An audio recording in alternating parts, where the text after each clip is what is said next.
कहानी की शुरुआत होती है एक हॉरर उपन्यास लेखक सिंह जिए की है, जो भूतों की दुनिया नामक एक किताब लिख रहा है। जैसे ही वह किताब में एक लंबे बालों वाली महिला पात्र का वर्णन करता है, वैसे ही उसे अपने घर के वॉश बेसिन के पास एक लंबी काली लट मिलती है। चूंकि उसके खुद के बाल छोटे हैं, वह डर से कांप उठता है। क्या घर में कोई अनजान घुस आया है? जब से उसने यह किताब लिखना शुरू किया है, तभी से घर में अजीबोगरीब घटनाएं होने लगी हैं, जैसे बाथरूम का शॉवर अपने आप चल जाना। वह अभी सोच ही रहा होता है कि अचानक फोन की घंटी बजती है। फोन उठाते ही दूसरी ओर कोई बोलता नहीं, बस एक डरावनी और कांपती हुई आवाज आती है, मानो कोई अंतिम सांसें ले रहा हो। ऐसी स्थिति में कोई और होता तो डर के मारे भाग खड़ा होता, लेकिन सिंह जिए को इससे नई प्रेरणा मिलती है। वह तुरंत इस डरावने अनुभव को अपने उपन्यास में शामिल कर लेता है, लेकिन यह प्रेरणा जल्द ही खत्म हो जाती है और वह फिर से लेखन में अटक जाता है। तभी दोबारा फोन बजता है। इस बार वह स्पीकर ऑन करता है और चुपचाप ध्यान से सुनने लगता है। वह अभी कुछ समझ पाता, इससे पहले ही घर के कूड़ेदान में पड़ी फेंकी गई पांडुलिपियां अचानक हिलने लगती हैं,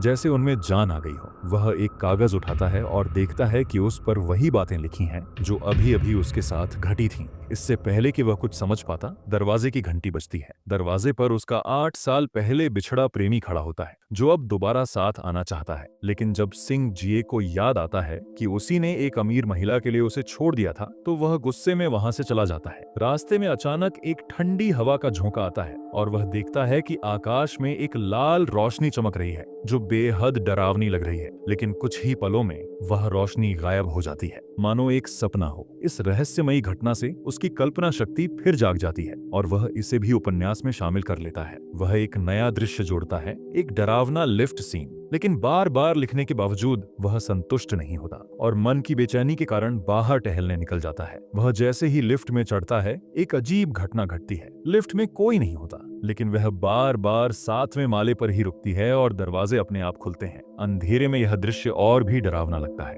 वह सावधानी से बाहर झांककर देखता है और एक सफेद भूतिया हाथ दिखाई देता है। असल में लिफ्ट का दरवाजा बंद इसलिए नहीं हो रहा था क्योंकि एक छोटी लड़की बार बार बटन दबा रही थी। उसके पीछे एक बूढ़ी औरत भी खड़ी थी। जल्द ही लिफ्ट नीचे आ जाती है और सिंह जिए उस लड़की के साथ बाहर निकलता है, लेकिन वह बूढ़ी औरत उन्हें रोकती है और कहती है कि अभी उनका गंतव्य नहीं आया है। सिंह जिए हैरान होकर देखता है और तभी एक भयानक घटना घटती है। उसे एहसास होता है कि वह भूतों से टकरा चुका है। वह डर के मारे भागता है और जैसे ही वह इमारत से बाहर निकलता है, खुद को एक अनजानी, वीरान और बर्बाद दुनिया में पाता है। चारों ओर उजड़ा हुआ माहौल है और आसमान धुंधला पड़ा है। मृत आत्माएं आकाश से गिर रही हैं, जैसे बारिश की बूंदें। वह डर से कांप उठता है। तभी एक लंबी बालों वाली महिला आत्मा सामने आती है और इशारा करती है। उसी क्षण सैकड़ों आत्माएं उसकी ओर दौड़ पड़ती हैं। घबराकर सिंह जिए इधर उधर भागता है और एक सुनसान उजड़ी इमारत में जा घुसता है। लेकिन जब वह वहां से बाहर निकलता है तो देखता है कि चारों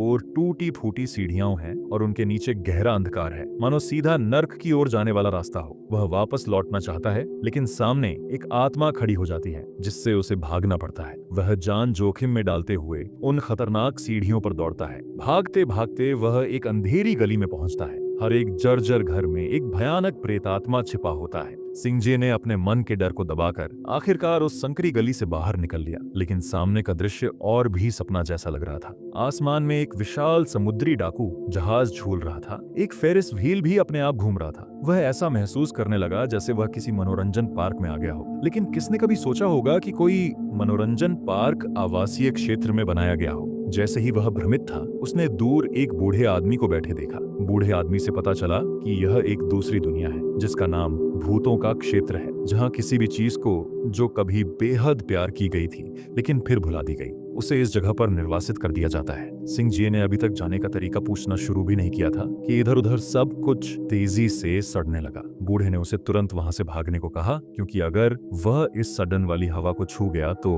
वह हमेशा के लिए यहीं फंस जाएगा। अचानक सिंह जिए को एक घने जंगल में भेज दिया गया, जहां पेड़ों पर कई लटकते हुए प्रेत थे। सिंह जिए इतना डर गया कि उसके सिर की त्वचा तक सिहर गई और वह बस यहीं से भाग जाना चाहता था। लेकिन तभी वे लटकते हुए भूत अचानक जाग उठे और अपनी लंबी गर्दनें फैलाते हुए उसे घेर लिया। जब सिंह जिए पूरी तरह हताश हो गया, तभी अचानक एक घोड़े पर सवार लड़की प्रकट हुई, जिसने उसे खतरे से बचाया और अपने मुख्य शिविर पर ले आई। ये जगह अनगिनत छोड़ दी गए खिलौनों से बनी एक परी कथा की दुनिया थी। वह छोटी लड़की और पहले वाला बूढ़ा आदमी दोनों ही वे लोग थे जो कभी बेहद प्यार किए गए लेकिन फिर भुला दिए गए थे, पर वे अभी ज्यादा समय से यहाँ नहीं थे, इसलिए वे बुरी आत्माओं की तरह अपनी मानवता खो नहीं चुके थे। सिंह जी ने लड़की से आखिरकार जाने का तरीका जाना। पता चला कि इस भूतों की दुनिया में एक पुनर्जन्म का स्थान है जहाँ सडन वाली हवा का असर नहीं होता। अगर वहाँ पहुँच गए तो वापस अपनी वास्तविक दुनिया में लौटने की उम्मीद हो सकती है। पर जब वह उस स्थान का नाम बताने ही वाला था, सडन की हवा फिर से आ गई और दोनों ने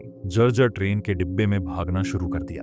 आखिरकार आखिरी समय में वे वहां से भाग निकले और एक विशाल पुस्तकालय पहुंचे जहां किताबों के ढेर पहाड़ों की तरह लगे हुए थे। पुस्तकों के इन ढेरों के बीच एक परिचित बूढ़ा आदमी बैठा था, जिसे पता चला कि सिंह जी भूतों की दुनिया से निकलना चाहता है। तो उसने एक पुरानी कीमती किताब निकाली। उस किताब में लिखा था कि अगर कई बाधाओं को पार कर लिया जाए और उस धुंधली जगह पर पहुंच जाए जहां आसमान फीका पड़ गया हो और जहां हरी घास की जड़ें नहीं होती, तो पुनर्जन्म के स्थान के बेहद करीब पहुंचा जा सकता है। लेकिन असली पुनर्जन्म स्थान कहाँ है, इसका पता किसी को नहीं है। उस बूढ़े ने जो सिक्का दिया उसे लेकर सिंह जी और वह लड़की पहली बाधा पार करने निकले। यह वह रास्ता था जहां जीवन और मृत्यु की सीमा होती है, जहां नर्क की पुल मैहेक्यू स्थित है। अपनी जिंदा पहचान छुपाने के लिए सिंह जी को हमेशा सांस रोक कर चलना था और उन भूतों के बीच से गुजरना था। अगर वे उसकी जीवित सांस महसूस कर लेते तो वे उसे पकड़कर मार डालते। हालांकि वह सावधानी से चलता रहा, पर जब वह पुल पार करने वाला था तो अचानक पुल का रास्ता बहुत ही संकरा हो गया। उसे अपने कपड़ों पर कदम रखकर जाना पड़ा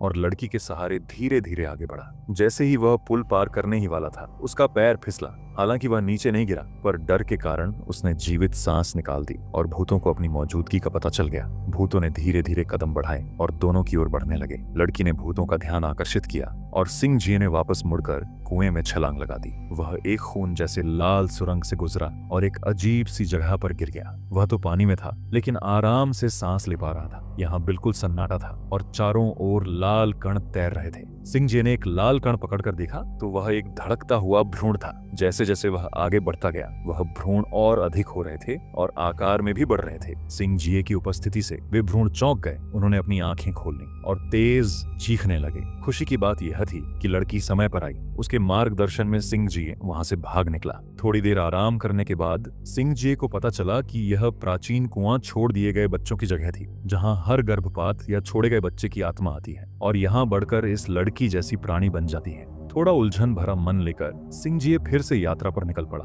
वे एक ऐसी जगह पहुंचे जहां जंगली फूल खिले थे। बूढ़े के निर्देशानुसार उन्हें यथासंभव अधिक से अधिक जंगली फूल इकट्ठा करने थे। शुरुआत में सिंह जी को समझ नहीं आया क्यों, लेकिन जब वह अगली बाधा पर पहुंचा तो पता चला कि वह जगह एक बड़े कब्रिस्तान जैसी थी, जहां अनगिनत प्रेत अपनी कब्रों से चिपके हुए थे, क्योंकि अब कोई उन्हें याद नहीं करता था। वे बस अकेलेपन में इंतजार करते रहते हैं जब तक पूरी तरह समाप्त न हो जाएं। जब सिंह जी गुजरने को तैयार था तो वर्षों से शांत पड़े प्रेतों के आईने सब हिल उठे। सिंह जी तुरंत समझ गया कि जंगली फूलों का क्या महत्व है, इसीलिए वह हर कब्र के पास से गुजरते हुए एक एक फूल प्रेतों को देता गया। पर जब तक सारे जंगली फूल खत्म हो गए, अनेकों प्रेत फिर भी फूल मांगते रहे। उन दोनों के फूल बंटाने के लिए बिल्कुल कम पड़ गए। जिन प्रेतों को भेंट नहीं मिली वे उन्हें घेर कर पाटने लगे और वे दोनों लगभग टुकड़े टुकड़े होने वाले थे। सिंह जी ने तुरंत बूढ़े से मिला मृत्युदंड का सिक्का निकाला और हवा में छिड़क दिया। प्रेत सिक्कों के लिए आपस में भिड़ गए। इस दौरान सिंह जी और लड़की तेजी से वहां से निकलने लगे। आखिरकार वे भटकाऊ कब्रिस्तान से भाग निकले। जब वे रुके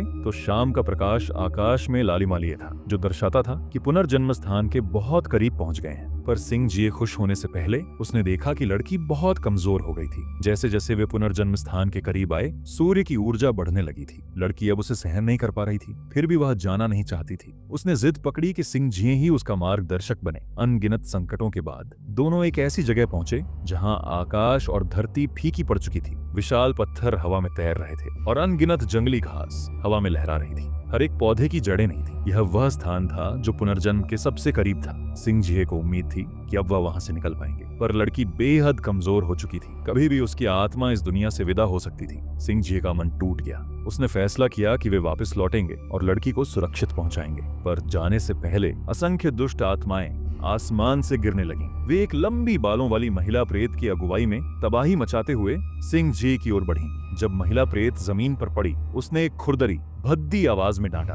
दरअसल यहाँ के हर दुष्ट प्रेत सिंह जी के पुराने अधीनस्थ थे, जिन्हें उसने कागज के मलबे की इमारत में फेंक दिया था। अब उसे उसका क्रूर परिणाम मिल रहा था। पर जब महिला प्रेत उस पर टूट पड़ी तो वह अजीब तरह से हवा में स्थिर हो गया। सिंह जिये घबराकर अपनी आंखें खोला और पाया कि वे सब टुकड़ों में कट गए हैं। असल में सिंह जिये का उपन्यास अभी पूरा नहीं हुआ था और ये प्रेत कहानी के अंत में फंसे हुए थे। जब लड़की समझ गई कि उसकी आत्मा टूटने वाली है तो उसने एक रहस्य बोला। लड़की ने माँ कहा, जिसने सिंह जिये को पूरी तरह हिलाकर रख दिया। पुरानी यादें जैसे लहरों की तरह लौट आईं। असल में वह इसलिए अपने प्रेमी को माफ नहीं कर पा रही थी क्योंकि वह उसकी नैतिकता से निराश थी और क्योंकि सिंह जिये उसके बच्चे का पिता था, पर वह नहीं चाहती थी कि उसकी बेटी बिना पिता के जन्मे। इसीलिए उसने दर्द सहकर अस्पताल जाकर गर्भपात करा लिया था। पर उसे यह अंदाजा भी नहीं था कि जिस बेटी से वह कभी नहीं मिली वह लड़की उसकी गोद में ही थी। और लड़की चुप थी क्योंकि उसके मन में सिंह जिये के लिए गहरी नफरत थी। वह लड़की उसे हमेशा के लिए रोक सकती थी,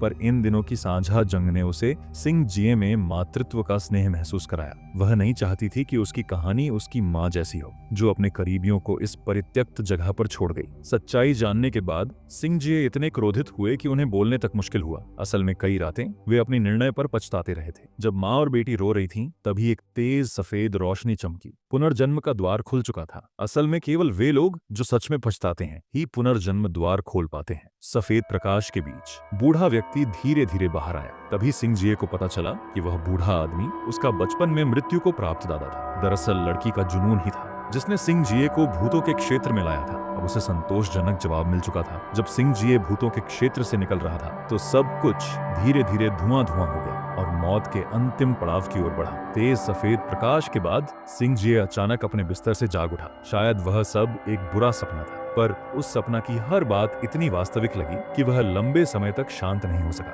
पर जैसे ही वह उसमें डूबा रहा, एक काला साया अचानक गुजर गया। कठिन शक के साथ वह धीरे धीरे बाहर गया और भयभीत हो गया जब उसने देखा कि मेज के पास एक और सिंह जिये बैठा है। असल में सिंह जिये केवल एक कहानी का पात्र था और जो कुछ उसने अनुभव किया वह सब लेखक की कल्पना का हिस्सा था।